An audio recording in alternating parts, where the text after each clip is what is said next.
물된 동산 축복을 향하여. 이 시간에는 물된 동산 선교회 조병선 목사님의 말씀입니다.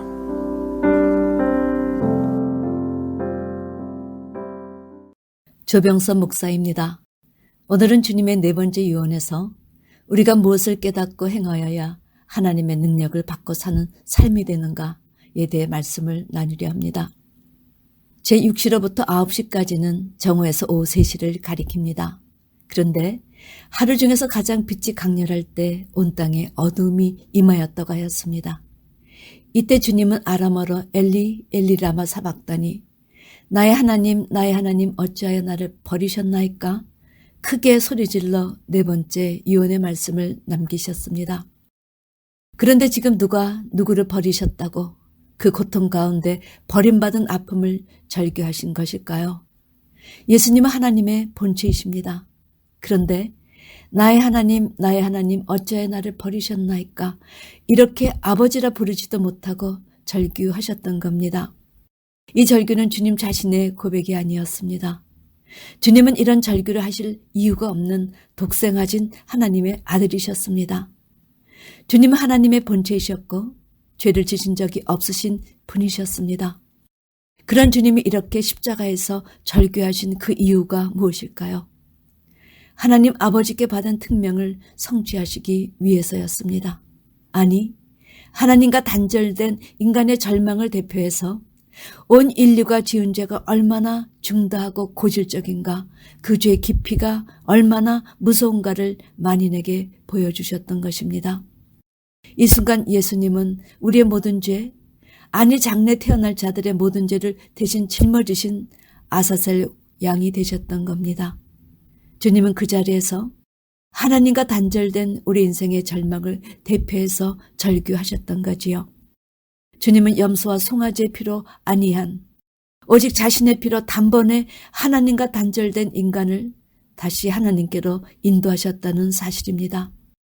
그런 이유로 아버지라 부르시지 못하고 하나님으로 부르셨습니다. 그 사실을 깨닫고 사도 바울이 우리가 아직 연약할 때 그리스도께서 경건치 않은 자를 위하여 죽으셨도다 하고 고백했습니다. 그렇습니다. 사도 바울은 로마서 15장 1절에서 우리 강한 자가 마땅히 연약한 자의 약점을 담당하고 자기를 기쁘게 하지 아니할 것이라 이런 삶이 바로 위의 것을 바라보는 자의 삶이요 축복의 주인공이 갖는 특권이자 능력인 삶임을 드러내 주셨습니다. 그런데 우리는 주께서 죄인들을 속하시기 위해 십자가를 지셨다는 선에서 십자가 사건 전체를 마무리하지 않았나 생각합니다. 사도 바울이 구원을 얻은 우리에게는 십자가의 도가 하나님의 능력이라 하셨어도 그 능력이 무엇인지조차 밝히지 않았습니다. 그리고 3일 후에 부활하셨다는 사실을 밝히며 십자가에서 남기신 유언에 대해서는 그 중요성을 감지하지 못한 우리를 범했던 것입니다. 따라서 우리는 십자가에서 주신 주님의 유언의 말씀의 중요성을 깨닫지 못했습니다. 그 유언이 이 땅에서 이루어 나가야 할 신앙의 모습이란 사실도 몰랐습니다.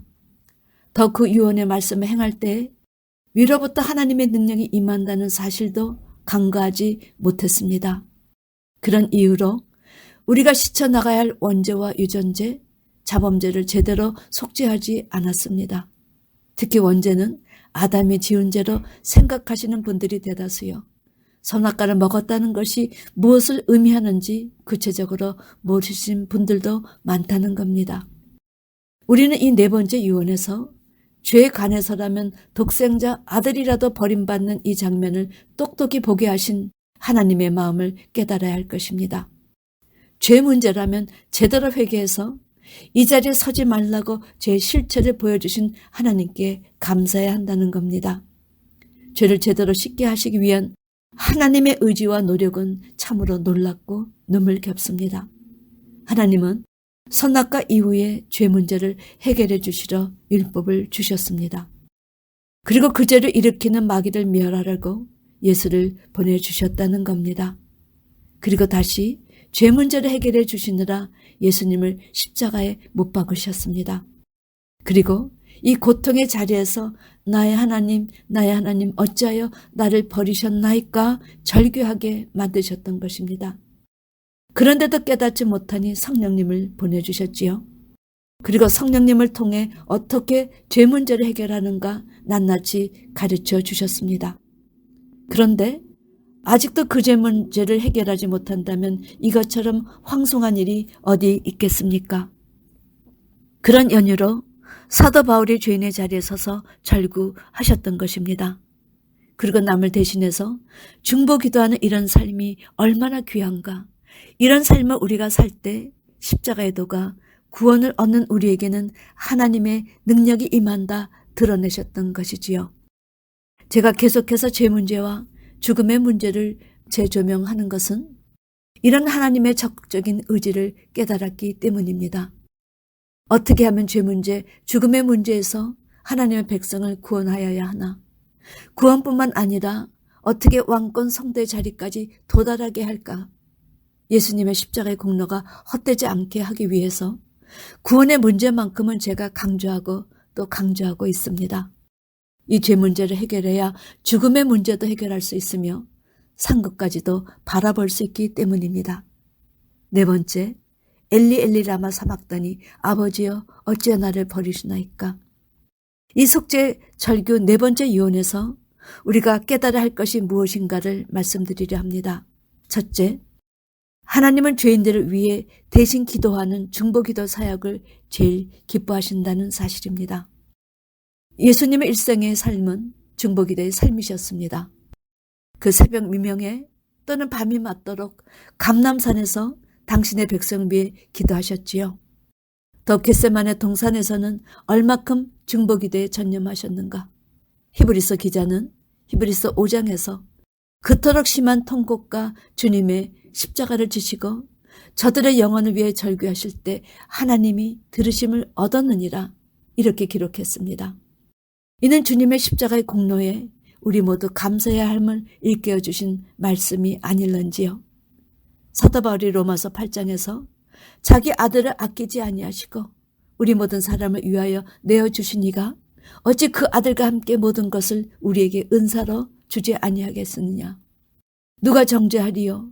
죽으실 뿐만 아니라 다시 살아나신 이는 그리스도 예수니 그는 하나님 우편에 계신 자여 우리를 위하여 간구하시는 자신이라. 성도 여러분, 이 말씀을 깨닫지 못하면 늘 마귀에게 송세당하고 정죄당하고 살게 됩니다. 그런데 주님은 지금도 우리를 위해 간구하고 계시다는 사실을 믿으십니까? 그러므로 히브리서 기자는 우리가 긍휼하심을 받고 때를 따라 돕는 은혜를 얻기 위해 보좌 앞에 나가라 하셨습니다. 두 번째, 주님만 우리를 도우시는가? 아닙니다. 사도 바울은 하늘에서는 우리의 연약함을 예수가 도우시고 이 땅에서는 성령도 우리의 연약함을 도우시나니 우리가 마땅히 빌바를 알지 못하나 오직 성령이 말할 수 없는 탄식으로 우리를 위하여 친히 간구하신다고 하셨습니다. 이와 같이 주님은 십자가에서 죄 문제를 해결하라. 죄 문제를 해결하지 못하면 이렇게 하나님께 버림받는다 절규하셨던 것입니다. 성도 여러분, 마지막 심판은 교회 심판입니다. 그러므로 울며 기도하며 심판의 내용을 외치는 목회자들이 점점 늘어나야 한다는 사실입니다. 세 번째, 예수님은 인생의 연약함을 누구보다도 잘 아십니다. 따라서 많은 목회자들을 세우신 것은 신앙에 있어 연약한 자를 중보기도해 주라 강조하셨던 겁니다. 하나님은 자기 백성의 연약함을 아시고 구약시대의 선지자들을 부지런히 보내주셨습니다. 또한 예수님도 보내주셨습니다. 예수님을 거부하고 십자가에서 죽이니 마지막으로 성령님도 보내주셨습니다. 그리고 하나님의 보내심을 받은 목자들을 통해 중보기도하게 해주셨지요. 이는 누구를 막론하고 하나님의 말씀을 믿고 인생의 영혼을 위해 기도하면 능력을 더해 주실 뿐만 아니라 빨리 기도 응답을 해 주신다고 약속하셨던 겁니다. 아브라함은 그 시대의 선지자였습니다. 하나님께서 갈대 우르에 사는 아브라함을 불러내셨지요. 그리고 그를 선지자로 중보 기도자로 세워주셨습니다. 성도 여러분, 한 개인이 하나님의 말씀을 접하고 그의 신앙이 자라 마지막에 이르러야 할 자리는 중보 기도자의 자리임을 잊지 마시기 바랍니다. 창세기 20장 아브라함이 그랄 왕에게 아내를 자기 누이라 해서 아비멜렉이 사라를 취하려 했습니다. 그때 하나님께서 그것을 막고 아비멜렉의 집 여인의 태를 다 닫아 놓으셨습니다. 아브라함이 하나님의 명령대로 기도하니 하나님이 아비멜렉과 그 아내와 여종을 치료하시고 생산케 하셨습니다. 아브라함이 아비멜렉 집의 모든 태를 닫을 능력이 있었습니까? 없었습니다. 이는 하나님의 능력이요 겉으로 생색은 아브라함이 내었던 것입니다. 성도 여러분, 이런 하나님을 붙잡으시기 바랍니다. 아브라함이 하나님의 능력 안에서 살기를 소망하니 하나님께서 하나님의 능력으로 채워주신 것입니다. 이것이 바로 당신의 종들이 중복하실 때 기뻐하시고 들으시면서 하나님께서 당신의 종들에게 베푸시는 하나님의 능력과 은혜였던 것입니다. 모세는 그 시대의 선지자요 중보 기도자로 민수기 12장에 모세가 구스 여인을 취한 것에 대해서 아론과 미리암이 그를 비방하고 그의 영권에 도정하는 불상사가 생겼습니다. 하나님께서 즉각 아론과 미리암을 따로 부르셨지요. 하나님과 선지자 사이보다 더 가까운 사이가 모세요. 하나님의 형상도 본 모세를 어찌하여 비방하기를 두려워하지 않느냐. 하나님께서 모세를 비방한 사실로 미리암에게 문둥병을 벌러 주셨습니다. 아론이 모세를 찾아왔습니다. 모레가 미리암을 위해 기도했더니 7일 후에 문둥병이 사라졌지요. 모세가 문둥병이 생기게 하는 능력이 있었습니까? 고칠 능력이 있었습니까? 모세에게 주신 지도자의 중보 기도에 대해 하나님의 능력이 임했다는 것입니다. 모세의 권위가 나타날 수 있도록 모세에게 능력을 주셨던 겁니다. 욥은 어떠했습니까? 제 친구가 먼 길 고난당하는 욥을 위로하러 왔습니다. 그런데 오히려 욥을 정죄함으로 더 아프게 하였지요. 욥은 그런 고통의 시간을 통해서 귀로만 듣던 하나님을 눈으로 보게 되었다고 고백하였습니다. 하나님은 욥의 친구들을 욥에게 붙이셨고 욥이 그들을 위하여 기도하게 하셨습니다. 성도 여러분, 이것이 하나님 나라의 법칙입니다. 하나님은 연단과 고통을 통해서 자기를 깨끗하게 한 자를 중보 기도자로 세우셨습니다. 그렇습니다. 강한 자가 마땅히 연약한 자의 약점을 담당하고 자기를 기쁘게 하지 아니할 것이라는 사도 바울의 말씀을 우리가 붙잡아야 할 것입니다. 계시록의 11장에 등장하는 두 증인도 하나님께 택하신 바 된 중보 기도자들이었습니다.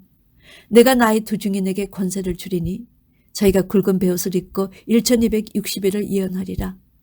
이들은 그 시대 교회와 성도를 위해 심판을 나팔처럼 외친 자들이었습니다.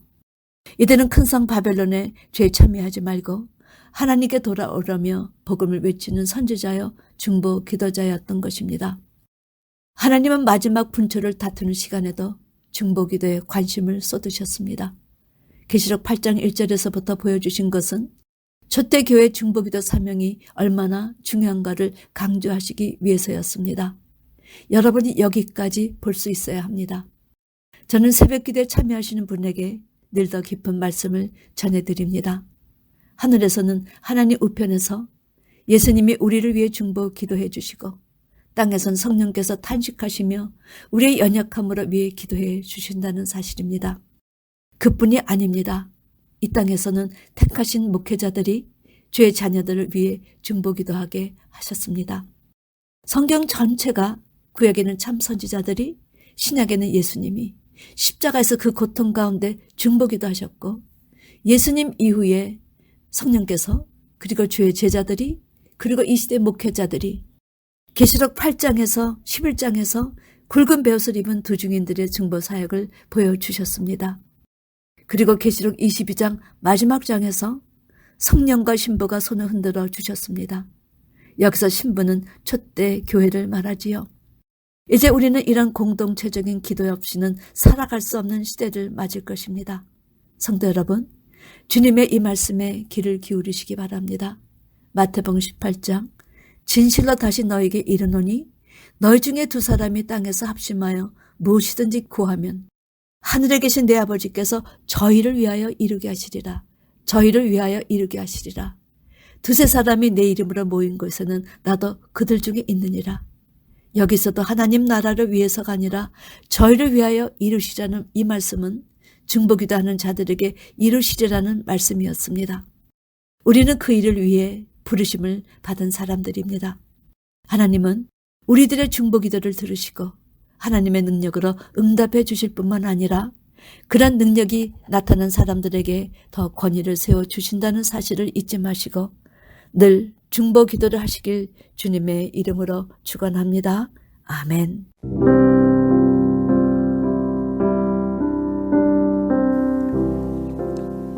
물된 동산 축복을 향하여. 지금까지 물된 동산 선교회 조병선 목사님의 말씀이었습니다. 물된 동산 선교회는 540 앨런데일 드라이브 212호 윌링에 위치해 있으며 상담 문의는 전화 847-341-0330 341-0330번으로 연락 주시기 바랍니다.